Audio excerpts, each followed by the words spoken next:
Thank you. Oh, and just as I promised everybody, there will be no, this is sort of a political event, there'll be no overt fundraising. Except I'm going to say, we want you to see any community players. Thank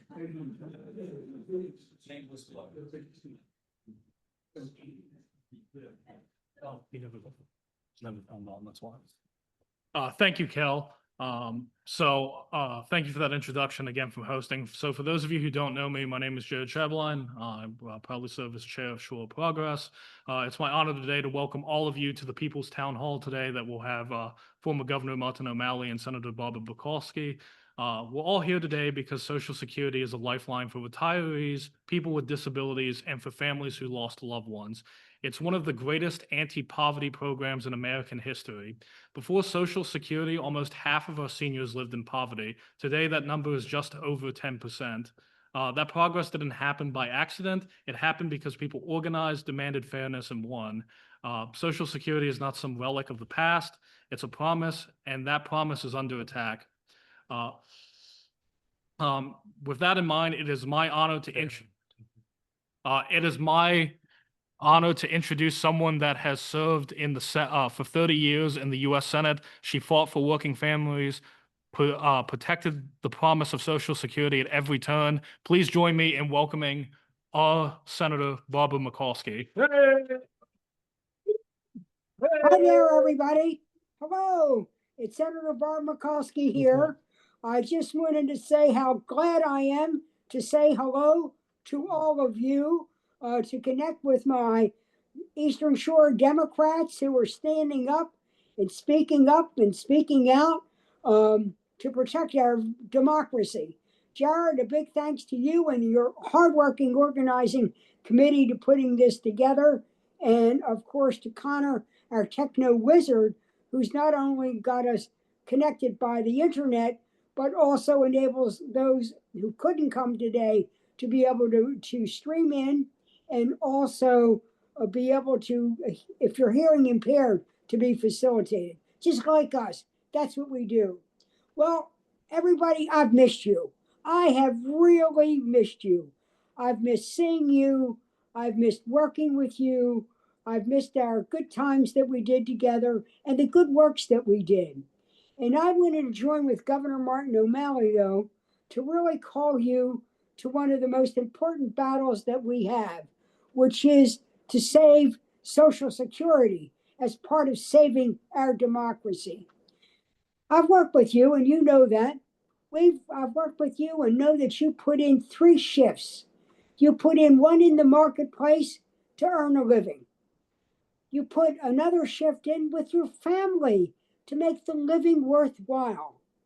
And the third, now we're fighting for democracy and our social contract to make sure that all people have a decent living in this country and to keep our promise on Social Security. We need you now more than ever. I feel called now, as we did, not only to have one day of rally of No Kings last week, but we've got a fight in our hands.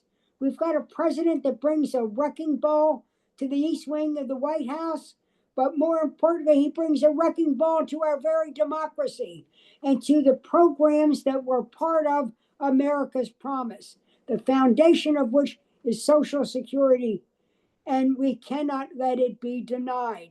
Social Security must continue to be a guaranteed benefit and a lifetime benefit and an inflation-proof benefit. So that's why I'm off the benches and into the trenches, and while I'm calling you to participate.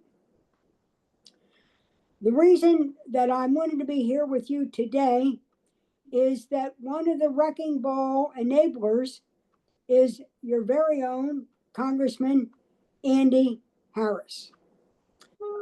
You know Andy Harris, he's the one that's getting paid during the shutdown. He's getting paid. But our Social Security workers aren't. Our people who man so many of our important government services aren't getting paid. So Dr. Andy Harris is the wrong prescription for the Eastern Shore. And The reason for that is the way he votes. He voted to shrink the staff at Social Security, to deny you greater access. You should not call Social Security and get a wrong number. I mean, a busy signal.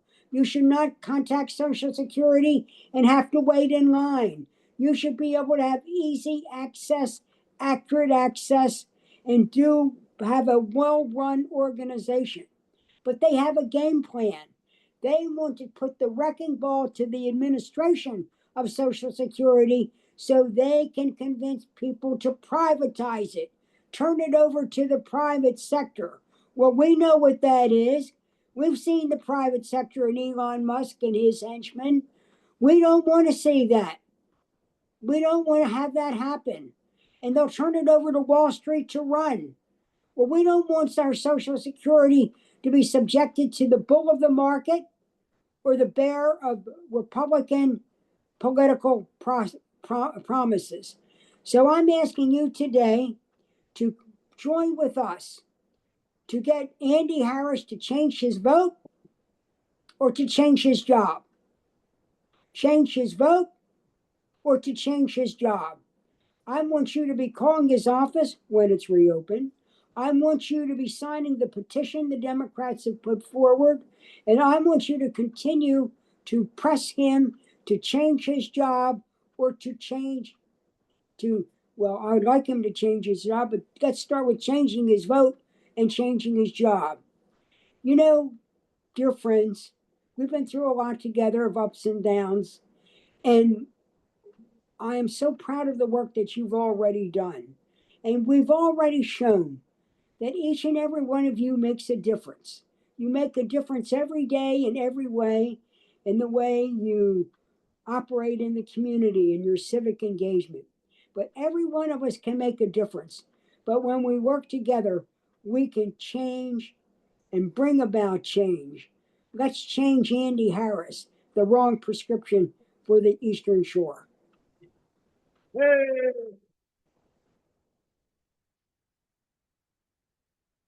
Well, let's give it up again for Barbara Mikulski.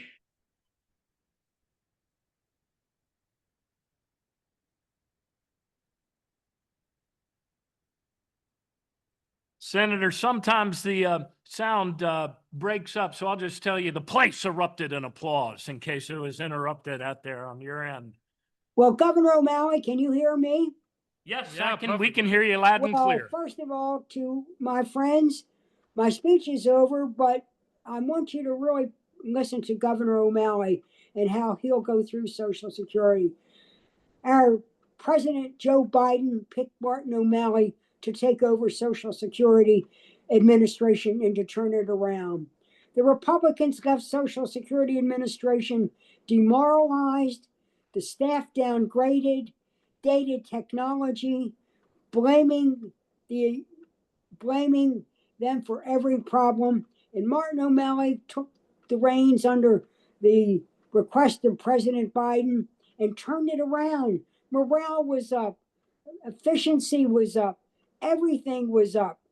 And we so miss him at Social Security. But a new day will come, and Martin, Governor, my friend, my dear friend, we've known each other.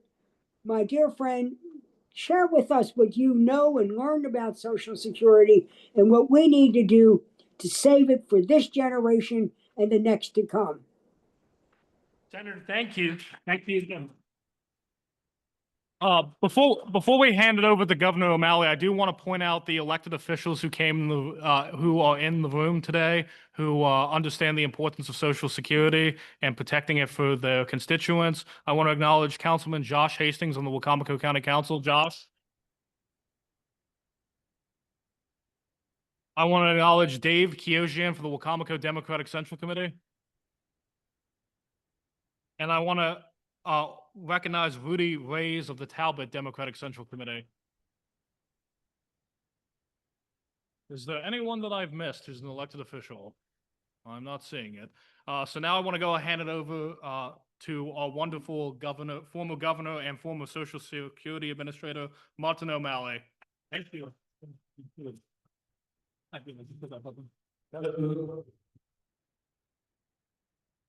gonna see.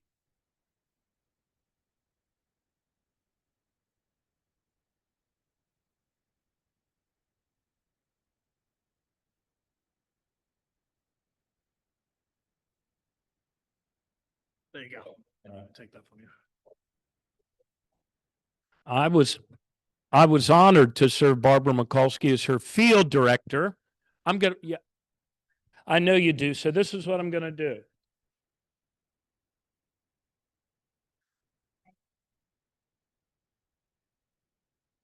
Okay, this is what I'm gonna do.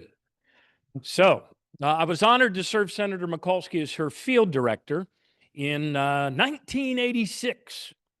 And she used to often quip when I served as your governor that I knew O'Malley when he had more law books than ties. But I was never so honored as I was when she introduced me to her colleagues, former colleagues, in the United States Senate. And I do believe that she was a big, big part of the reason why I was confirmed with an overwhelming bipartisan majority by the United States Senate to run the most, what I know is the most important domestic program in the United States of America. How many of you believe that Social Security should be strengthened for the far distant future? There we go. And it's remarkable in a time of political polarization that, 80% of us, whether we're Democrats, Republicans, or independents, that's what we say. We want it strengthened for the future. But right now, Social Security is under attack. I didn't think I'd be doing more public events as the former commissioner than, in fact, I hardly did any public events. I was all over the country. I was honored when I got the call. I was minding my own business in the international food aisle of my local giant grocery store on Valentine's night when I got a call from Neera Tanden at the White House, and she said, "How are you doing?" And I said, "Well, I can't find the forbidden rice." But she told me that due to 50 years, or rather due to 10 years of reduced staffing by House Republicans, that your Social Security agency had been driven down to the lowest staffing they'd had in 50 years. And then when Donald Trump came in this time and unleashed the Doge boys and Elon Musk on Social Security, they've driven that down to a 60-year low. I mean, would they have fewer staff probably than at any time since Richard Nixon, that good-hearted soul, signed SSI into law. So I want to share a few things with you because I know by your response to that question, how many of you believe Social Security is important? All of you raise your hand. And I also know you're probably very anxious about the future of Social Security. As President Biden said in his first remarks as a fully promoted citizen again, and it was all about Social Security, he said they're trying to wreck its reputation and wreck its customer service so then they can rob it. But they've already robbed it of something we thought we worked our whole lives to earn, and that is peace of mind. Like there's so many people now that go online on the date of their direct deposit. Most of us get direct deposit. And with a little bit of bated breath, is it there this month? Is it there this month? Because of the damage that you all know has been done. So look, I know we're kind of preaching a little bit to the choir here. We're going to get to questions and answers. I think if I go through these slides, it might answer some questions. But as Senator Mikulski said, we need you to mobilize. We need you not to give up on calling your congressman. These guys succeed when they make all of us turn off the TV and tune out. How many of you have friends that say they can't watch the news anymore, right? Yeah, lots of us. It's hard to watch. But what our democracy needs is for us to be more active. How about that No Kings rally? 7 million people all over the country. And I was out there. I did a town hall that day in Tampa and then kind of barnstormed around there. I saw a lot of Social Security and Medicare signs among the people that were out there on the corner. So in addition to advocating to Congress, I'm hopeful that equipped with the plain language rebuttal to some of these big lies that you'll be able to return to your own tables of democracy. You'll be able to return to your own friends, or maybe your brother-in-law who only watches the Fox, and be able to refute those big lies, because that's really important too. The truth can defend herself, but she needs to be stated first. And we're joined by Judge Rue, who's here as well, who I appointed as a judge. Judge Rue, good to see you. Do we have that video possibly teed up? Okay, tee it up and let me set it up for you. So when I came into Social Security, everything had been headed in the wrong direction for a while. I said to President Biden, I said, sir, 8 million citizens call your 1-800 number, and this wasn't his fault, by the way, because actually Congress cut Social Security's budget by $4 billion less than what he had proposed for those 4 years. Hold on. But I said to him, sir, 8 million people call Social Security every month and are put on hold for up to an hour, hour and a half routinely. I said, sir, I've knocked on a lot of doors, made a lot of tough decisions, but I've never pissed off 8 million people a month. And I said, and that won't be happening anymore by September, because by then I had already had the experience to meet some of the most high-functioning, experienced civil servants in your federal government. Man, watching those men and women sprint up that downward-moving escalator really made you realize that our government can actually work, and it should work, and it should serve the people. And so round about July 10th, 2022, I got word that the Republicans in the House were rolling out their budget, and it was being marked up right away before anybody could read it. And it had within it a $452 million cut. I'd been asking the chairman and the subcommittee chairman to meet. In fact, two of the people I met were on that appropriations committee in my first week on the job, well, my first week after the New Year's. And who are those two members on appropriations from Maryland? Well, one was Steny Hoyer, but the other was Andy Harris, who I knew from serving as governor, and I was in a nonpartisan, bipartisan role. And God bless him, he actually took the time to sit down with me and hear what I just shared with you, that their staffing had been reduced to a 50-year low. They weren't sitting at home and eating bonbons. You know, they were seeing more customers every day and their staffing going down. But without even giving us, the chairman of the committee said he didn't have time to meet with me yet. The subcommittee chairman, same thing. And Social Security hadn't received an appropriation hearing in 10 years. Isn't that crazy? For 71 million people, it's a lifeline, and they couldn't give it a hearing in 10 years. So they rushed this through. And this is the snippet from the actual debate in Appropriations Committee. Hold on, we got to switch to the video on. Okay. You recognize that guy? That's Dutch Ruppersberger. Yeah.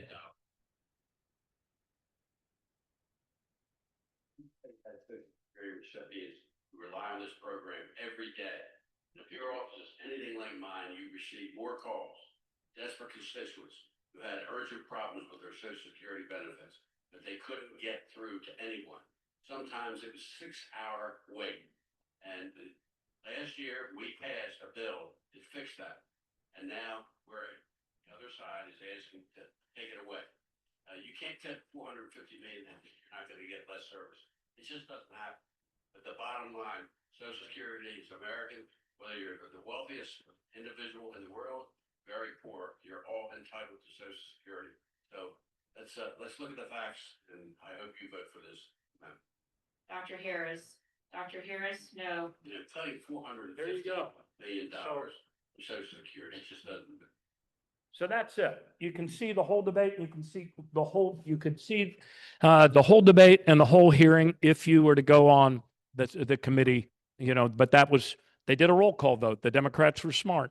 And I saw the replay of it, and Debbie Wasserman Schultz said, don't go home and tell your constituents that you've never voted against Social Security, because that's what you're doing with this vote.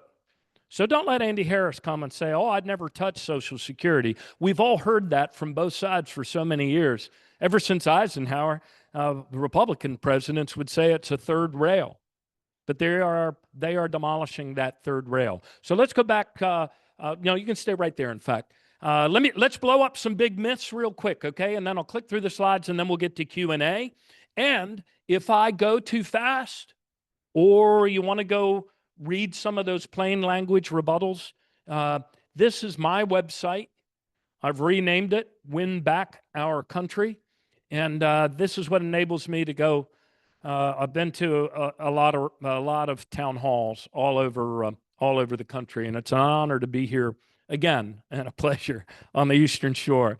I mean, I've spent some of my happiest days as a boy here with my dad and my brothers mucking around in the marshes and the creeks of the Eastern Shore, where the eagle and the osprey fly close to the face of God. And still, when I come over that bridge, I can almost feel the scales of stress coming off my back. So let's have, and let's also have a little bit of joy and a little bit of fun here. So I'm going to rapid fire go through some of the big myths. One of them that started right off the bat was Social Security is riddled with waste, fraud, and abuse. Actually, it's not. But I saw Elon Musk on the Fox say that 40% of the people who call on the 1-800 number, 40% of those 8 million are fraudsters. It's not true, folks. If you combine incidents of fraud, it's a big program, incidents of fraud and incidents of overpayments, improper payments, which sometimes happens, especially if people are drawing and they're earning at the same time, it amounts to less than 0.3% of the entire program. Another big lie. The zombie apocalypse. Have you heard this one? Oh, this was big when Donald Trump came in. Elon Musk said, by going into your personal data when he wasn't allowed to, he discovered that there are lots of people 150 years old. Yeah, you remember that one? In fact, he said there's 12 million of them. And not to be outdone by that big lie, the liar-in-chief looked right into the television camera and to members of Congress, and he said, some of them are 300 years old. He said that. Folks, it's not true. If they were 300 years old, they would have come here for the founding of Maryland and the founding of Jamestown. It does not happen. In fact, even though they wiped out all of the inspector generals of every agency in one fell swoop the second day in office, the inspector general's office nonetheless filed their audit on March 23rd. And you can see it yourself. There's a hyperlink to it on my website underneath this big lie rebuttal. And what they found were there were 7,000 people, not 12 million. And most of those we wouldn't be able to catch because if you're in a pay cycle in the same week you pass, we had to wait to get that back in probate. In fact, the report actually said if you really want to get it less than 7,000, you have to hire more staff. So how about that? How about that? What's the other big lie? Oh, it's a Ponzi scheme. You've heard that one, right?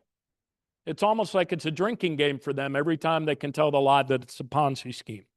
There is no Ponzi scheme in the history of civilization that ever lasted 90 years without ever missing a single monthly payment.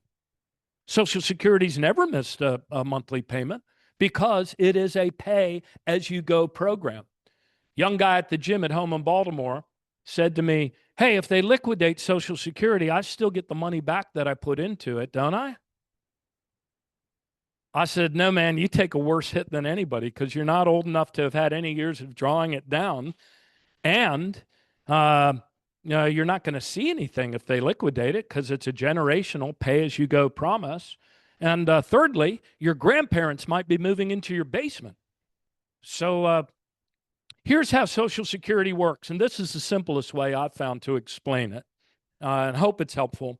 And I've rebut that big lie on that one as well. Deep breath. Hang in with me for this, okay? Because I know you've all seen the scary headlines that say Social Security is going bankrupt in 2020 or 2033. That's not true either. But when you put scary headlines like that, it gets a lot of click, and the advertisers have to pay more for each click. So you've also seen them saying to totally run dry by 2033. That's also not true. And let me explain to you in the same context of how the program actually works. And that, like that young man didn't understand yet. He will. So Social Security is a pay-as-you-go program. The year I was there, Social Security received from hardworking Americans still able and old enough to work in the economy, of an age to work in the economy, Social Security received into it $1.3 trillion. Social Security took that same money and paid out $1.4 trillion. Where did the additional $100 billion come from? It came from the Social Security Trust Fund, and they never say this word, surplus. So when you see those scary headlines, they're talking about the surplus running out sooner than they thought, which would be horrible. Congress can't allow it. They were on the verge of that happening once before in 1983, but they made an adjustment, and they'll need to make an adjustment again. How many of you operate on a 75-year forecast? Yeah, me neither. Me neither. Although Joe Kern might. Joe Kern is 94, by the way, my father-in-law. He's doing well. I know somebody asked me that on the way in, and his wife, Barbara. So Congress has to make adjustments every now and again. And back in 1983, they saw that people of my wife and my generation, baby boomers, any of you baby boomers in here? Yeah, our parents came home from World War II. They had big families, some bigger than others. We were a small Irish Catholic family of only 6 people. Only 6 kids. Our neighbors at Our Lady of Lourdes in Bethesda thought we were Lutheran spies. We only had 6 kids.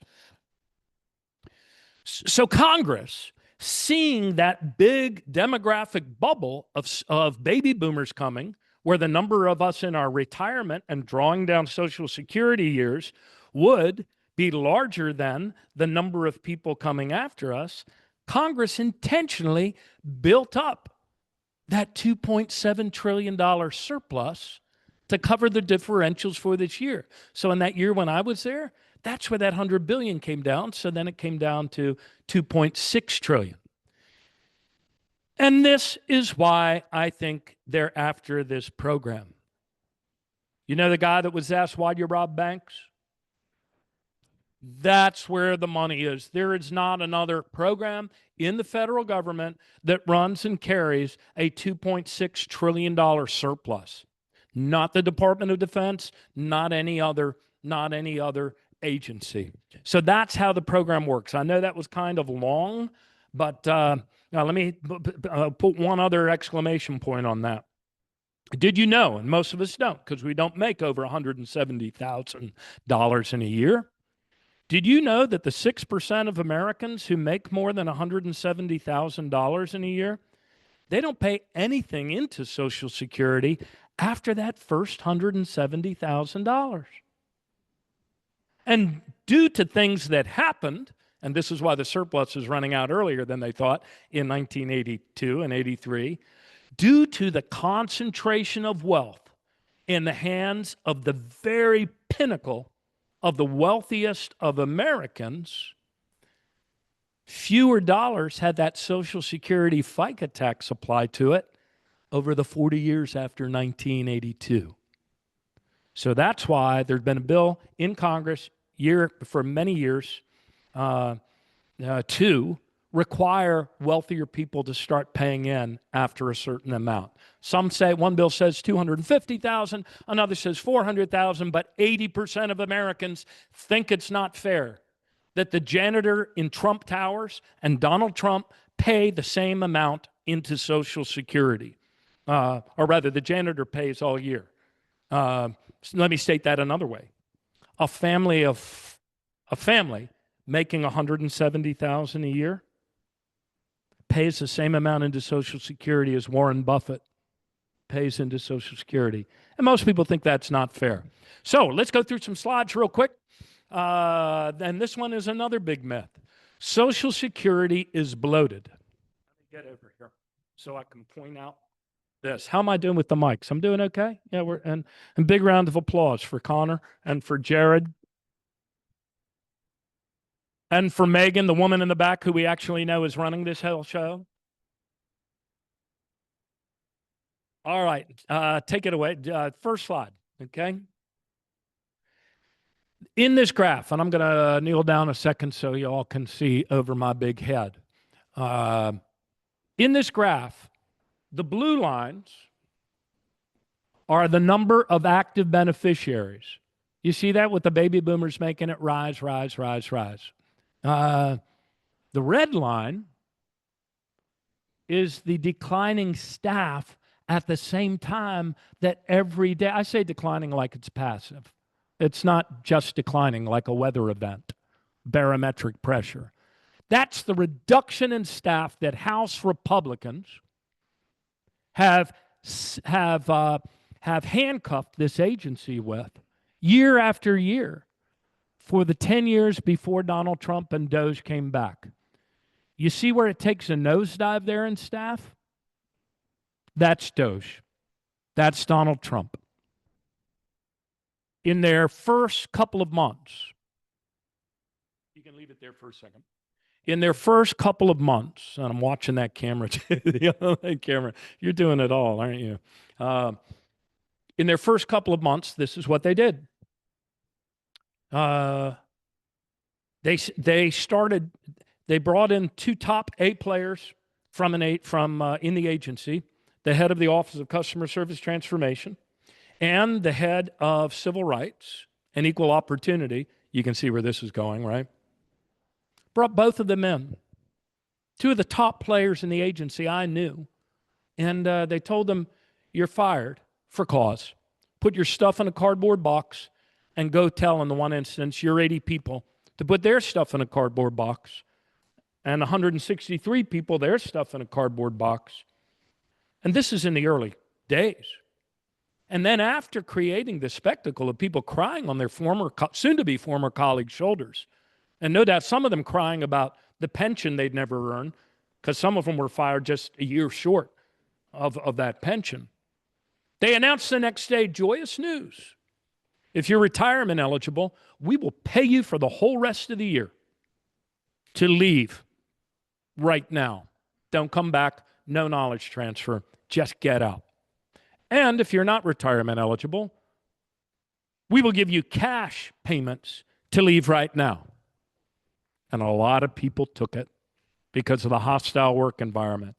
It wasn't offered to them like, hey, golly, out of the goodness of our hearts. They said, if you don't take it now, you run the risk of facing restructuring.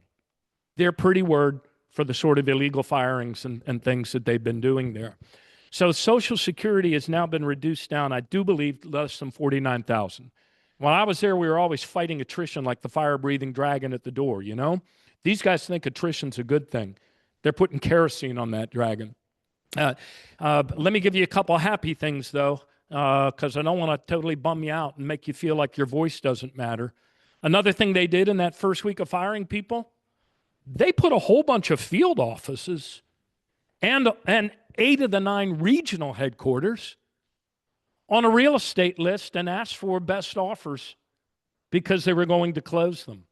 They did that.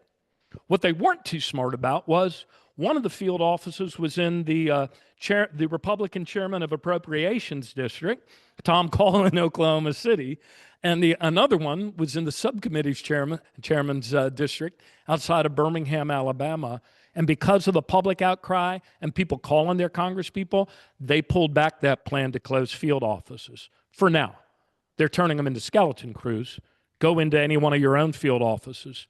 You'll see like 3, you only see 3 windows with people behind them, and you'll see another 12 windows that are open because of the staffing reductions. Another point, they said initially when they were paying people to leave, their goal was to cut 50% of the IT staff at Social Security. These are the people that never missed a payment. it's a database in old COBOL language with all of our information. I see some of you nodding. You're IT people. Anybody a COBOL coder here? Every now and again, but it's worked. It's worked. And it has a whole lot of 2,000 other applications. So hip bone connected to the thigh bone. The only people that know how that system are connected are the people that have worked on it their whole lives.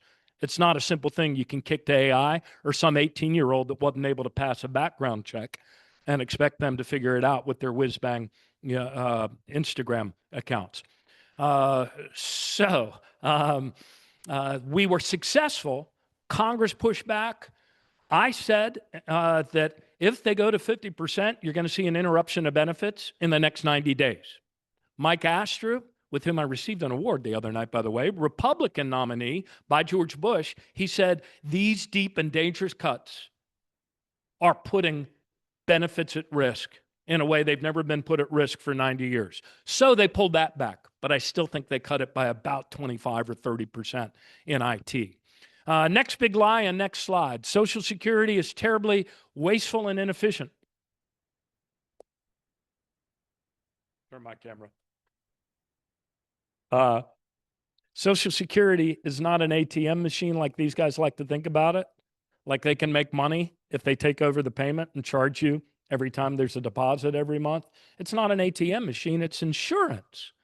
It's an insurance company, insurance against becoming destitute, poor, under a bridge if you become disabled, or having to live under a bridge or in your grandson's basement when you reach your golden years after earning, So it's an insurance company. And if you compare its efficiency to other insurance companies, back when Social Security operated at a high level of customer service, that was 10 years ago before all of the House Republican staff reductions, it operated at 1.2% overhead to benefits paid. If you compare that to other insurance companies, Allstate is 19% overhead to benefits paid. Liberty Mutual, Liberty Biberty is 23%. So the notion that they're going after waste and inefficiency, I'll tell you what the waste is. The waste is firing and pushing out of the agency really talented and committed people. The waste is paying them with your money to leave. Social Security is the most efficient insurance company in the United States of America. And one of the things I learned there very quickly is that they keep good numbers. They know how much you made and you made and I made in our very first job. And the other thing they keep track of is their own productivity, which is also audited by Ernst & Young or Grant Thornton or whoever is, they rotate their auditors as a best practice. Next one. And so this is their productivity going back to 2013. And as you can see, in 2023 and 2024, albeit part of it is the staff reductions, and they still have to keep up with the work. But they had their two biggest increases in productivity since 2013. Next one. I want to show you these things because it is a testament to the workforce and the people in your federal government that they were able to turn a lot of the metrics around. A Republican senator on the House or on the Senate Finance Committee asked, how quickly can you turn around numbers so not only we can see those 9 major lines of service delivery, but so every citizen can see, so we can get to the bottom of what is it that we can do to improve customer service. I told them 60 days because I knew how well they collected and kept numbers. Mindful of that, we created this room within 30 days. And we had 8 regular meetings every Monday and Tuesday, back to back, no longer than 1 hour. And around that table were all of the deputy commissioners to share their numbers. To share their numbers on productivity, on staffing, on service to the public. And man, like a huddle in a football game, we'd call a huddle, we'd run a play, we'd measure yardage, we'd come back, we'd ask the question, what works? Is it working? Is it not working? What can we do differently? And this is what we were able to accomplish. We're about to get to Q&A, in case any of you were wondering. Oh, by the way, we would then adjourn after 1 hour and go to this room. You know what this room was called? Yes, the follow-up room. And that's where the after action would happen. And we'd ask, and I'd go back one, and we'd ask the question, is there anything you want to say in the follow-up room that you were reluctant to say in the Fuller room? Because in the Fuller room, it was the first time any federal agency had live streamed meetings like this to their overlords at the White House Office of Management and Budget, and to 120 senior executive service people all across the country. And you better believe, even if they had to wake up at the West Coast at 6 a.m., they were tuning in because they wanted to know what the conversation was on the bridge of the Enterprise. So as the ship turned, they could do their part. And we live streamed it to the staff in Congress, our oversight committees in the House and our oversight committees in the Senate, Democrat, Republican. We didn't care. If you're an American and that's your job in Congress, which, by the way, despite Donald Trump, if you look at the Constitution, it's still Article 1. So we let them see how we were untangling things. And these are some of the things we began to untangle. Next one. Next one. I love that follow-up room so much, I'll put it up there twice for you. So these are some of this represents, ladies and gentlemen, the catchment areas of the 1,211 field offices, of which they had wanted to close about 200. Maybe even more. And this is customer service, which we also used to show to the public. It's kind of aggregate customer service for each of those field offices. Why? So we could learn from the anomalies. What's going on in the green ones, hitting all their goals for customers, and what can the ones in the red learn from that? Or what can we learn? Next one. This is that 1-800 number I told you about. It was on average, it could be a lot longer depending on when you called. At the beginning of last year, it was on average 42 and a half minutes. And those men and women got it down to 12 and a half minute speed answer. And unlike today, where they'd like to tell you that if a robot answers, that's your speed to answer, or if you get a recording, that's your speed to answer, we were measuring the time it took to get to a real person. As Joe Kern says to me, I don't want a recording, I want a real person. A real person. Next one. This is kind of the bread and butter, the highest volume thing that Social Security does, highest volume. Everything they do is important because it hits an individual. But the highest volume are those of us who are applying for our retirement. And this is the time that it took to get that after application into effectuation and pay. Their goal before I got there was 85% within 2 weeks. They hadn't been at 85% since whenever that was, 2019. COVID hit, it took a dive. Next one. And this is what they did in the course of the year. They got it up to 87%. And now I want to show you a graph moving in that's example, by the way, of a graph moving in the right direction. This is an example of that same graph suddenly moving in the wrong direction. That's Doge. That's Andy Harris. That's Donald Trump. That's Elon Musk. Gone, but the damage has been done. I'm not sure Elon Musk really is gone. Next one. This looks like a climate change map, not a climate change map. Social Security has been improved upon and strengthened by Democratic and Republican presidents alike. I mentioned Richard Nixon creating SSI or signing it into law. Dwight Eisenhower in 1953 signed into law the disabilities aspect of Social Security. But you have to apply for that. Our program is kind of complex. In order, we have 50 examiners' offices in the 50 states. And they had also been depleted over the years. They used to be able to do it in 120 days. But as of March of the year that I was there, that had climbed as it had been climbing for 10 years with reduced staff and more people, more applicants. It had been climbing for 10 years.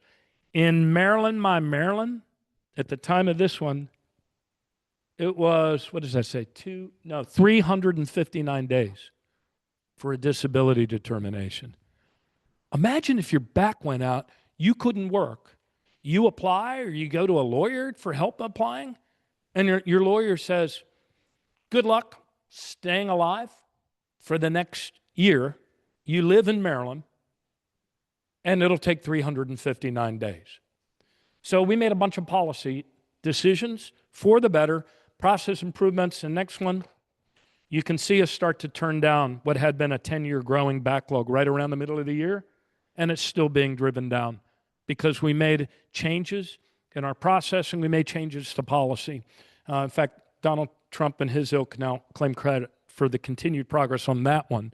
The truth is, they hadn't been able to fire the people in those state offices. So they're kind of insulated. Next one, though they're not adequately staffed. Largest adjudicatory body in the world is the administrative law judges judge, of 1,300 men and women that actually hear the third level appeals. Because if you get denied in that first 359 days, you go back to the same office for another 359 days. But these are the third level. They, at the beginning of the year, it was 405 days. They got it down to 277 days. Next one, and that's what the side-by-side maps look at, like from the beginning until the back of it. So, folks, I run through those. So when you return to your table of democracy, do not accept the notion either that it's going bankrupt or it's always been going in the wrong direction. It hasn't always been going in the wrong direction. For 80 years, it was always it remained one of the most trusted brands in the federal government. Still is, which is why when your voices are heard, they pull back from the things that they were about to do. So this is a state of play now, and I'm just going to show you a few headlines, then we'll go to Q&A. I talked about some of the things we push back on. But they are now proposing a regulation that would reduce by 40% the number of Americans who are over 50 and apply for a disability determination. They want to remove the criteria that used to give, if you will, extra consideration if you were over a certain age, because it's harder to get retrained, you don't have the physical capacity you did before to find another job, and you're short of Medicare. You're short of Medicare. So that's why that policy was in place ever since Eisenhower. They want to take it away, and they're pushing forward regs to do that. And organizations, any of you that are connected to disability advocacy communities, they are ringing the bell and very concerned about this one. This was just 2 weeks ago they came up with this. Next one. This is the former Secretary of Treasury when he said, I'm hearing boos and hisses out there. Secretary of Treasury said the silent thing out loud when they passed the big, beautiful bill for billionaires. One of the things they tucked in it were something that they called Trump bonds. You're surprised at the name, aren't you? That they would give the parents of any newborn $1,000 provided they invested it in the stock market. And over time, this would show that that's a far better investment than Social Security. This was from some of the guys that brought you Bear Stearns in the big crash, you know? So he said the silent thing out loud.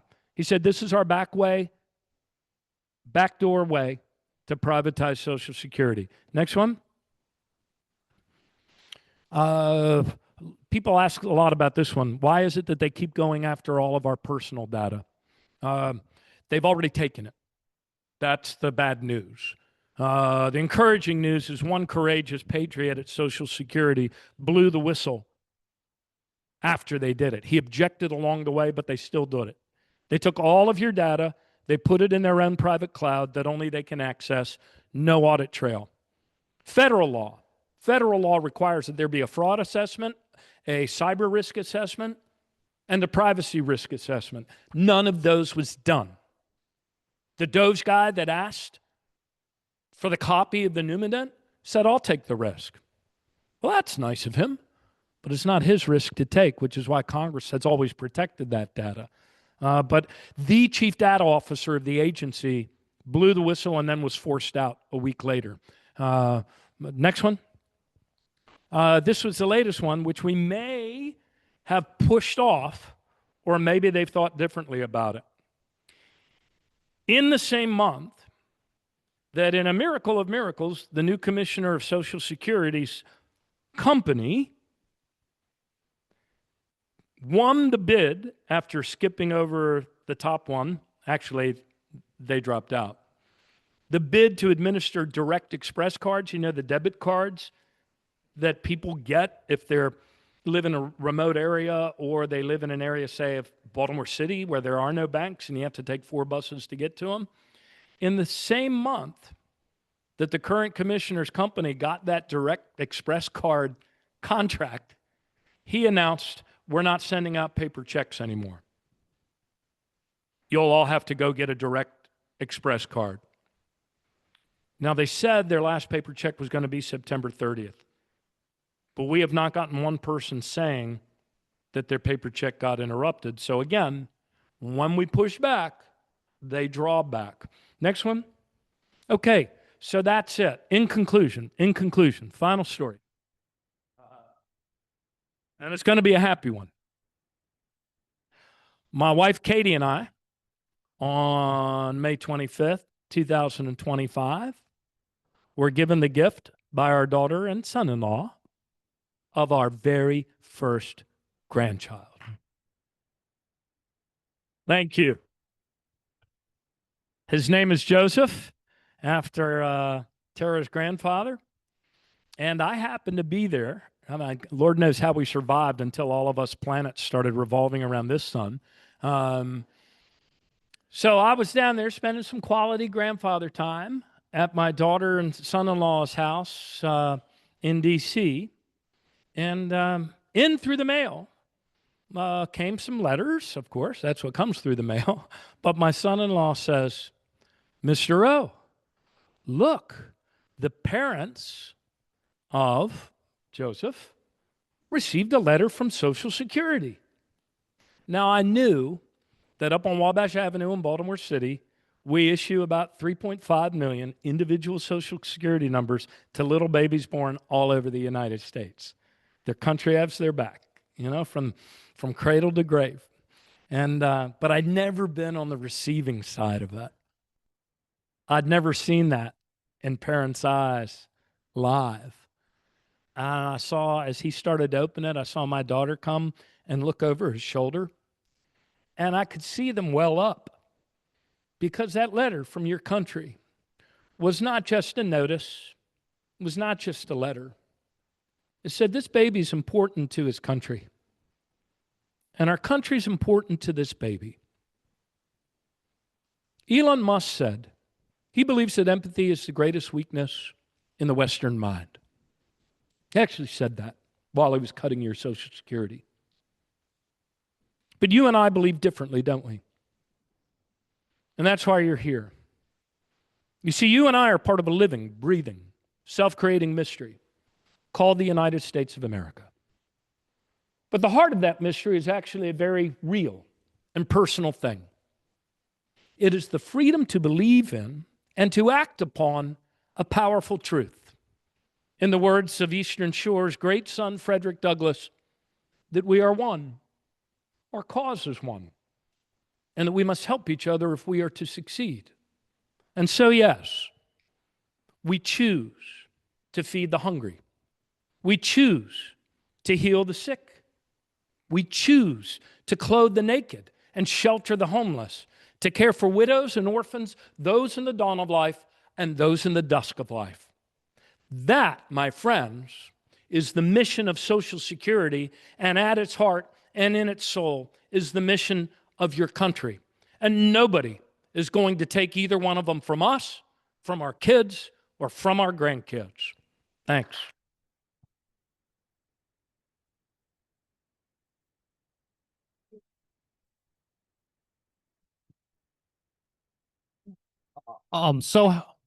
So how we're going to do the Q&A period is Megan is going to be walking around. If you have a question in the audience, if you can talk for this mic. Unfortunately, Martin, you're stuck with this one. I'm so Repeat the question to the people that are online. Also, yes, Megan, I will let you know if we have any questions online, I will flag and I will read them out to you so they can be asked. So there you go. I think so. Is it on there?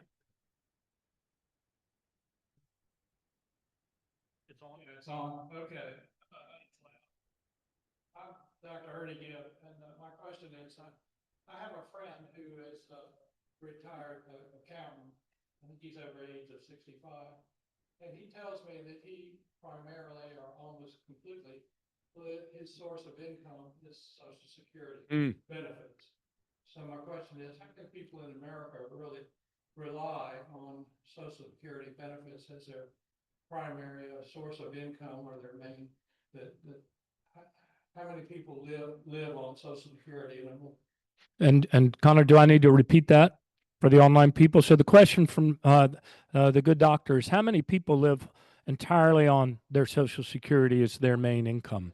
I can't give you the actual number. We can probably look it up, but I do remember this one, that 40% of all seniors over 65 living alone, for them, it is their only income.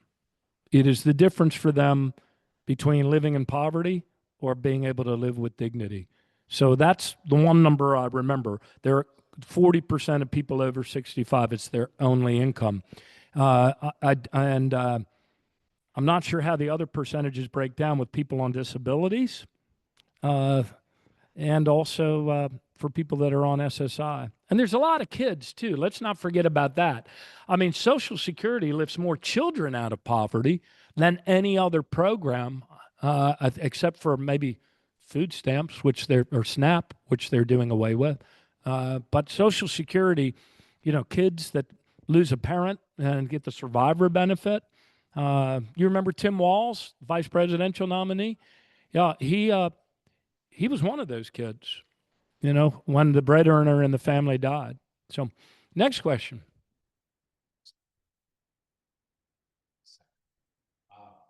We're told the myth that private business can run more effectively than Social Security, and yet 1.3% of overhead. 1.2. It's now 0.7%. Yeah. What does that happen compared to the other companies so high? And the second question, in our business, when we have a surplus, we put it into a money market type account so that it does gain interest. Does that surplus sit somewhere so that it grows? Actually, I was thinking of very well. Do you have to have some experience that would be running in Lions First? Just a question. Well, I hope that. So the 4 questions are: why such a big differential in the 0.7% on which Social Security operates now and those other insurance companies? The second one is about, you know, that surplus 2.6, whether it earns any money. The third one was if we know someone with experience that will run against Andy Harris in the 1st district. Well, as Senator Mikulski said, you know, compared to writing the wrong prescriptions for Maryland, I'm sure there's lots of people with the experience that would qualify them, those men and women, as better candidates. So we'll see. We'll see as it unfolds. But I know that there's good, committed people on the Eastern Shore and in this district that'll be able to run. Second thing on the differential in the private market and Social Security in terms of private sector and Social Security in terms of overhead. Well, one of the reasons is Social Security doesn't have to fight for market share. You know, those other companies, you know, the fact that all of you laughed when I said Liberty Bibberty, and if I said the Good Hands people, you know, they advertise a lot. Social Security is prohibited from doing any advertising. And they're probably better staffed compared to benefits, but I don't know the answer to that one. The third one about the interest-bearing stuff, and there's some big myths going out there that the money was taken from Social Security during the Bush administrations to fund the Iraq war or wars. That's not true, but a lot of people think that. It's floating around. That's not true, except maybe in this sense. Congress requires that your Social Security not be invested in a Ponzi scheme, not be invested in something as speculative as Bitcoin, not be invested in Las Vegas, it requires that the Social Security Trust Fund be invested in United States bonds, full faith and credit. We could unpack for another hour whether Donald Trump's intentionally trying to undermine full faith and credit and the value of the dollar in order to inflate his Bitcoin that he's invested in, but that's a different meeting. So Social Security earns what U.S. Treasury bonds do, which is not as much as you could make if you had good investors investing on the market. But Congress didn't believe that government should have such an outweighed impact on picking winners and losers in the stock market. I think that's what these guys want. I think they want that money, and they're going to tell you, oh, we'll get a better return for you. I mean, this is from the same agency whose commissioner just won the contract for administering the Direct Express cards. So we already said Social Security is not a Ponzi scheme, but Bitcoin might be. So Congress requires that it all be in U.S. Treasury bonds. When I was governor of Maryland, our state pension system was part really, really safe bets like U.S. Treasury bonds, but it was also part investments in long-term things like infrastructure. So the debate could be had, but I don't think that's what they're talking about. Next one.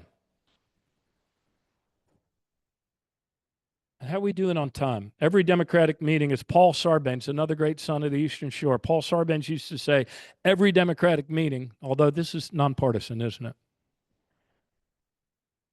But he used to say every Democratic meeting should end on the same day it begins. Yes, sir. And then to the lady in front of you.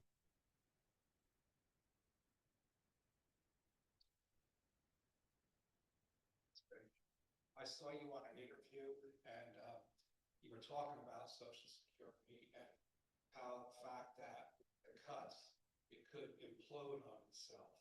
And I was wondering if you think we're sort of past that point now, or is it still possible? I know early it was a guessing game as to whether there was too many cuts and whatnot. I was just wondering what your feelings are at this stage, several months later. Yeah, I still believe that the agency's ability to continue. I'm sorry. The question is, Governor O'Malley, I saw you on MSNBC when they first started coming with the chainsaws and whacking staff and saying they're going to reduce the IT department by 50%. You said you believed that benefits would be interrupted at this rate within the next 60 to 90 days. That was not so much a guess as it was a risk analysis by a lot of senior IT professionals who had worked there their whole lives and people in the systems that in 4 different pay cycles every month take 1/4 of us, wash us over the 2,000 applications that are on top of the Numinum for any changes. Somebody dies, change of life circumstance, spouse dies, change of address, change of direct deposit. You can imagine how many of those happen with a quarter of 71 million people, and then they effectuate the change. So that's the system that the professionals believed with a 50% cut would cascade and collapse with a benefit and interruption of some duration. Whether it would be 1 week, whether it would be 1 month, who knows? Many of us believe they were trying to precipitate an emergency like that so then they could do what they want to do. So here's where I believe it stands now. Because they pulled back from that 50% cut, and I do believe only because of that, fortunately, that prediction did not come true. But the only reason they didn't go further was because the democracy, people called their Congress people and said, holy shnikes, do I have to check my earnings statement every day? Should I be printing out the earnings statement every day? So we were successful in pushing them off from that. But we're not out of the woods yet because the attrition is still very bad. And where we prided ourselves on being open and transparent on what the actual numbers are, these guys are like the hermit kingdom of North Korea now. You know, they only tell you beautiful numbers telling a beautiful story, and they don't compare with the ugly lines coming out of the Social Security offices. So I don't know what their attrition is right now, but I can think about it. If you're a young person, is this a time when you go into the federal workforce? In any agency, let alone an agency that's been so underinvested in terms of IT modernization that when the kids come, when the young people come in, They're not kids. When the young people come in and their first day of work and training, the screen comes up. It's a green screen, the type they've only seen in old movies from the 80s. And the green screen says, "Welcome to the future." So between the hostile work environment and now people being forced to work without paychecks and the meat cleaver they're taking there, I believe their attrition rate is still really, really bad. And that puts all of us at risk, which is why we need to be vigilant and push back. One of the top 3 highest polling negatives for Donald Trump, along with the healthcare costs that he's driving up and Medicare that he's messing with, is Social Security. And he might not read a lot, but he reads Twitter and he reads his polls. So that's why the pressure from the people is the only thing holding them back from deeper damage. Yes, ma'am. Thank you. It's good to be back here.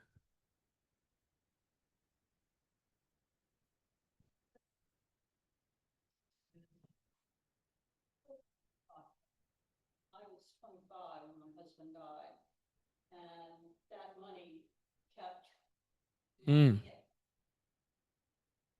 be able to stay with them. They weren't Wow. me. They have 4 and 5. Let me update the people on, and what's your first name? I won't use your last name. Marie is just sharing with us, for those of you online, her story that tragically, when her husband died, she was 25. He was 25. Wow. And you had 2 kids that you were raising. Had he worked long enough to be covered by survivors? Yeah.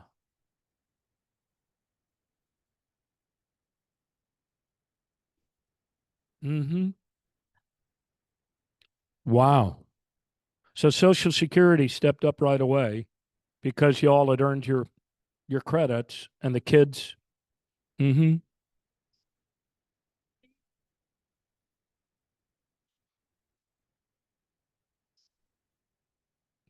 Right, right. It's not just for old people, as Evelyn's point at the end of that story, for those of you online, and it's her fervent help that younger people understand.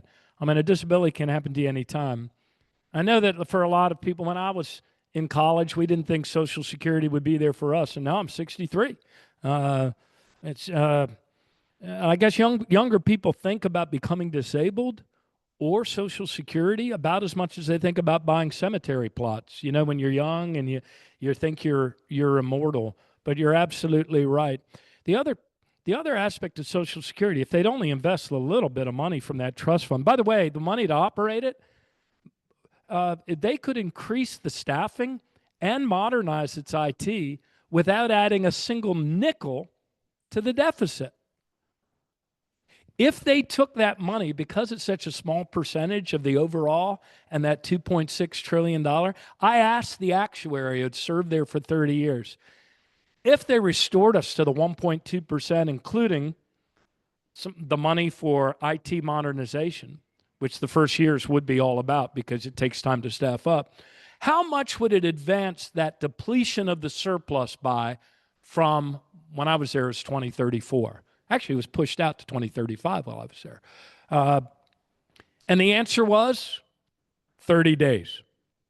So instead of the surplus running out in July of 2033, it would run out in June of 2033. And in the meantime, they could strengthen this platform to do all sorts of things.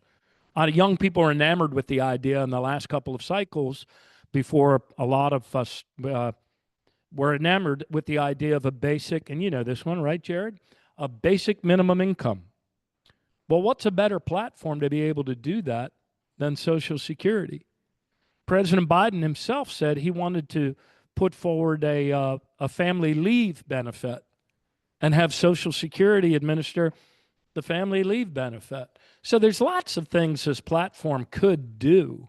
I talked to an attorney who's done this his whole life out in Omaha, Nebraska, and he said, how come nobody proposes using it to fund a college benefit for all community college for everybody? I guess you could. That's an interesting idea. It's been strengthened through the years. But right now, these guys are trying to weaken it. So we're at 3:15. Unless somebody has something for the good of a, Megan, you have another one? Okay, go ahead. Lay it on us.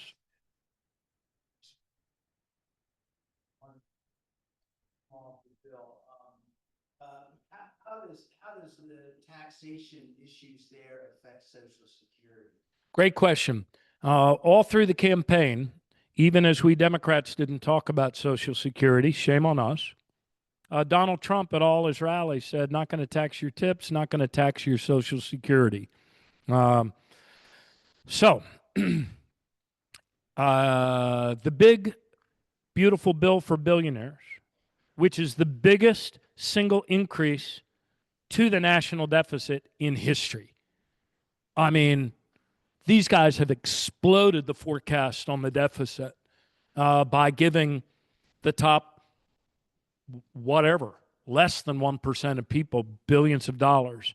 But they baked into it a talking point for Donald Trump that if you're one of those seniors that who makes enough to pay income tax, that the portion of your income that comes from Social Security is also part of that, but the revenues get split, and the part that comes from Social Security goes back to Social Security. So Donald Trump, actually, he didn't change that for the long term, but he did bake into it I forget the duration of years, 4 years, 6 years? I don't recall. Ask Mr. Google. He baked into it a senior tax credit to offset that for those seniors that are at a level where they pay an income. Make sense? And I forget what the level of the tax credit was. Couple thousand, maybe. 6,000, thank you. 6,000. Okay, so it's 6,000. Was it 4 years, 6 years? 4 years. And then it sunsets. But guess what doesn't sunset? The trillions and trillions of dollars being taken from your kids and grandkids for the wealthiest of people that are taking a wrecking ball to your White House and to your government.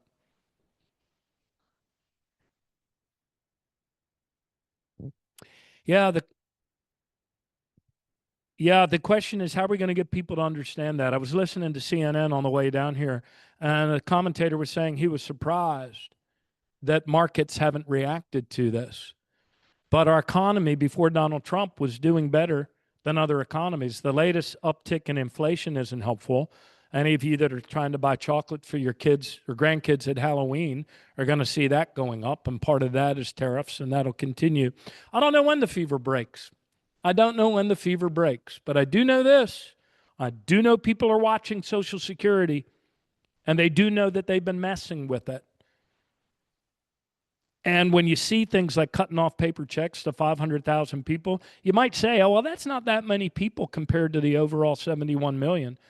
But that would have been the biggest interruption of benefits in 90 years. What I showed you about rolling back the disability program and knocking 40% of people over 50 off a disability if they come up for a reconsideration or if they're applying, that would be the biggest reduction in rollback of the disability program in history. So when these guys get to a point when they break it, it's not as if we didn't turn on the lights and ring the alarm to see them coming through the window on the ground floor. And when it comes time to pin the tail on the donkey or the elephant, I think people are going to know that it was Donald Trump and his ilk that have messed up this program. We have now 2 more questions and the judge. Judge, are you going to adjourn us? You have your gavel? Yes, ma'am. One more over there. No, go ahead.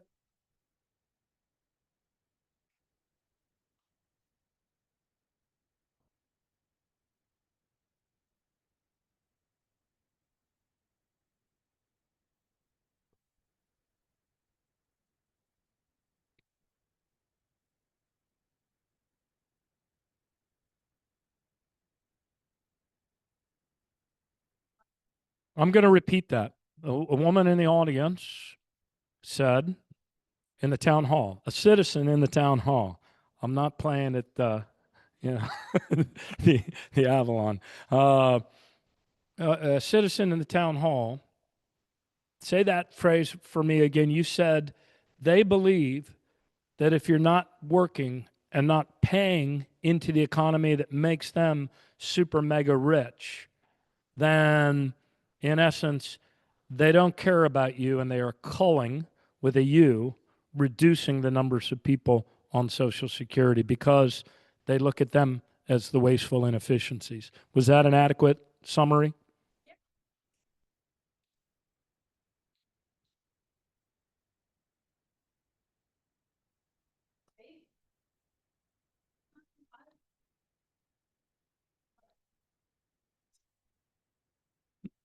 You know, that was the article. I read an article by a reputable journal that pointed out, after listening to that whole Joe Rogan interview with Elon Musk, that was where the quote was, that he believes empathy is the greatest weakness in the Western mind. And the journalist's conclusion, her conclusion was, the logic of that argument ultimately leads to a eugenicist vision for the future. Okay, on that happy note, Judge, you have something? Writing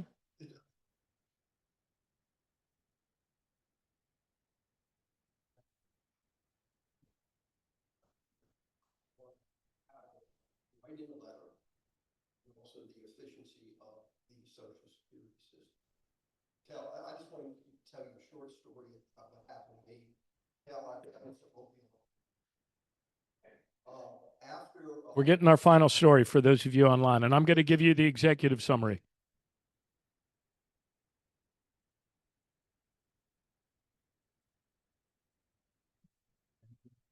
appointed the bench.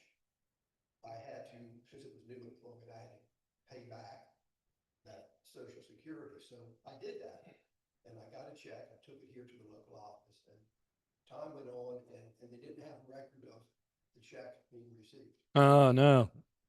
Happens sometimes, so I didn't know what to do. But I wrote a letter. I didn't know who to write to. So I looked up the Social Security District Office Mm-hmm. out in Philadelphia. Started looking, who should I contact? I wrote a letter to the Director of Human Resources. Time went on. It was over Christmas. We were in a hotel room on vacation, 9 o'clock in the morning. That Christmas week, I get a phone call.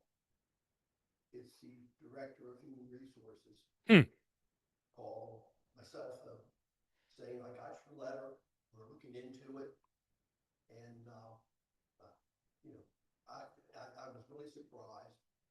Within a half hour, I got another phone call from the gentleman who had been assigned to.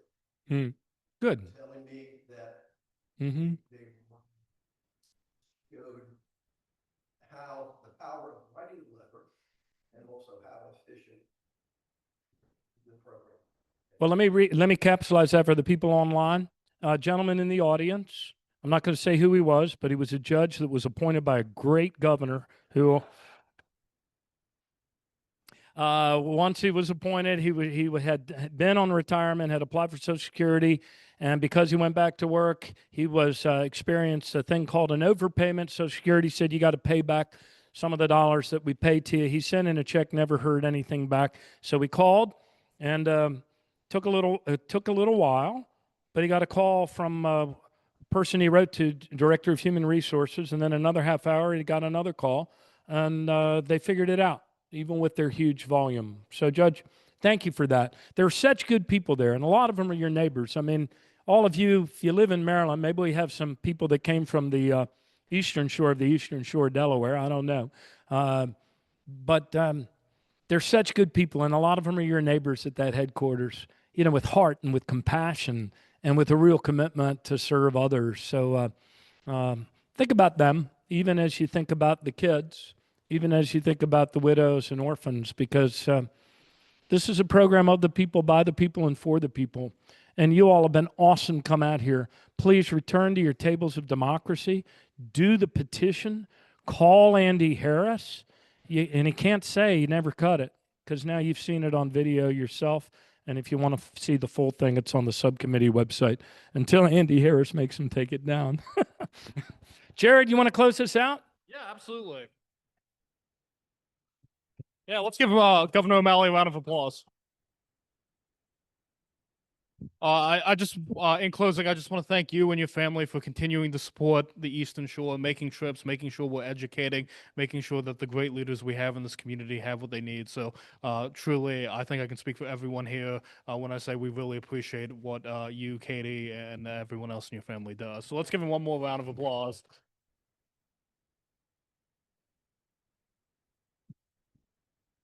So for everyone who came today, we're going to be following up with some more information. We're of course going to keep letting you know what's happening, and if anything major happens, you'll be the first to know. So thank you all so much for coming. Oh yes, and again, another big thank you to Kel and his wife, Debbie, and everyone here in the Summers Gate community. So with that, we'll go ahead and close. Hope everyone gets home safely. Thank you. Thank you, Jared. Thank you, Senator Mikulski. Thank you, Connor.